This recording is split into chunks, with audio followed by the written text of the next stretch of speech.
எல்லாருக்கும் வணக்கம். Welcome to my channel. இன்றைக்கி வீலாகில் நாங்கள் ரீசெண்டாக விசிட் பண்ண the famous Arcot star biryani and makkan peda sweet ஷாப்போட கிளிப்ஸ் தான் பார்க்க போகிறோம்.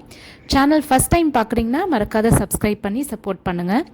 நாங்கள் வெள்ளூரில் இருந்து கிளம்பி ஒரு 45 மினிட்ஸில் ஆர்காட் ரீச் ஆகிட்டோம். சென்னை பெங்களூர் ஹைவேஸில் போகிறப்ப ஆர்காட் கண்டிப்பாக விசிட் பண்ணுங்கள். இங்கே நாங்கள் செகண்ட் டைம் போகிறோம். ஃபஸ்ட் டைம் கார் பார்க்கிங் கொஞ்சம் கஷ்டமாக இருந்தது. இந்த வாட்டி ஒரு நல்ல கார் பார்க்கிங் ஏரியா கண்டுபிடிச்சிட்டு அங்கே கார் பார்க் பண்ணிவிட்டு ஒரு 2 மினிட்ஸ் வாக் பண்ணி ஸ்டார் பிரியாணி ரீச் ஆகிட்டோம். டைம் ஒரு மார்னிங் 11:30 இருக்கும். ஃபஸ்ட் என்டர் ஆனவொன்னே செக்யூரிட்டி ஒரு டோக்கன் கொடுத்தாரு. 40th டோக்கன் தான் கிடச்சிது. உள்ளே போனால் செம கூட்டம். 20 மினிட்ஸ் வெயிட் பண்ணோம். டோக்கன் நம்பர் கூப்பிட்டாங்க. வெயிட் பண்ணுறவங்களுக்கு சேர்ஸ் போட்டிருக்காங்க. ஆனாலுமே நம்ம ஃபேமிலியில் ஒருத்தவங்க அந்த கூட்டத்தில் நின்று தான் வாங்குற மாதிரி இருக்கும்.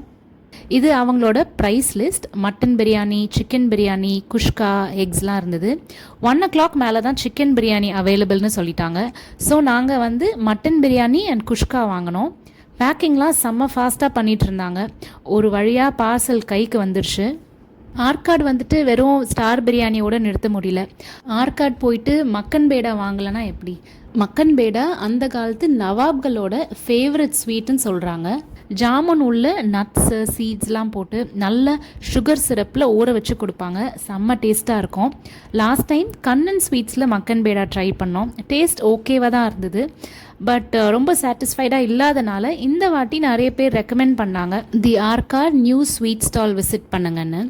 இது ஸ்டார் பிரியாணி கடையிலேருந்து ஒரு 3 to 5 மினிட்ஸ் வாக்கிங் டிஸ்டன்ஸில் தான் இருக்குது. நிறைய வெரைட்டி ஆஃப் ஸ்வீட்ஸ் அண்ட் காரம் வச்சுருந்தாங்க. மக்கன் பேடா தவிர அவங்களோட ஸ்பெஷல் ஸ்வீட்ஸ்னு பார்த்தா long jamuns, try jamun, sweet samosa, Goa jangiri எல்லாம் இருந்தது. நாங்கள் ஒரு 1/2 kg ஆஃப் மக்கன் பேடாவும் நவதானிய மிக்ஸ்சரும் வாங்கிட்டு வந்துட்டோம். மக்கன் பேடா ரேட் பார்த்திங்கன்னா 1 kilo 450 rupees. அங்கேருந்து கிளம்பி மறுபடியும் வேலூர் வந்தாச்சு. வீட்டுக்கு வந்த உடனே பிரியாணி பார்சல் ஓப்பன் பண்ணிவிட்டு மட்டன் பிரியாணி ஃபஸ்ட்டு ஓப்பன் பண்ணோம். வெங்காய பச்சடியும் எலுமிச்சை ஊறுகாவும் கொடுத்துருந்தாங்க. மட்டன் பிரியாணி சூப்பராக இருந்தது. மட்டன் பீசஸ்லாம் நல்லா சாஃப்டாக இருந்தது. பிரியாணியில் போடுற ஸ்பைசஸ்லாம் நம்ம தலப்பாக்கட்டி பிரியாணியில் இருக்கிற அளவுக்கு ஜாஸ்தியாக இருக்காது. இதில் மாட்ரேட்டாக இருக்கும்.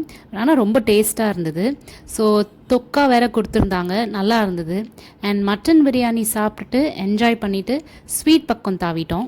1/2 கிலோ ஸ்வீட்டில் 5 பீஸ் மக்கன் பேடா வந்திருந்தது. டேஸ்ட் அல்டிமேட்டாக இருந்தது. ஸ்வீட்னஸ் ரொம்ப கரெக்டாக இருந்தது. ஸோ டேஸ்ட் நல்லா இருந்தனால செகண்ட் பீஸ் ரெசிஸ்ட் பண்ணவே முடியலை. ஒரு வாயுமே ஹெவன்லியாக இருந்ததுங்க. கண்டிப்பாக ட்ரை பண்ணுங்கள். சண்டே லஞ்ச் சூப்பராக முடிஞ்சுது. ஆர்காட் பக்கம் போனீங்கன்னா கண்டிப்பாக star biryani and makkan peda try பண்ணுங்கள். இந்த வீடியோ பிடிச்சிருக்கோன்னு நம்புகிறேன். நன்றி, வணக்கம்.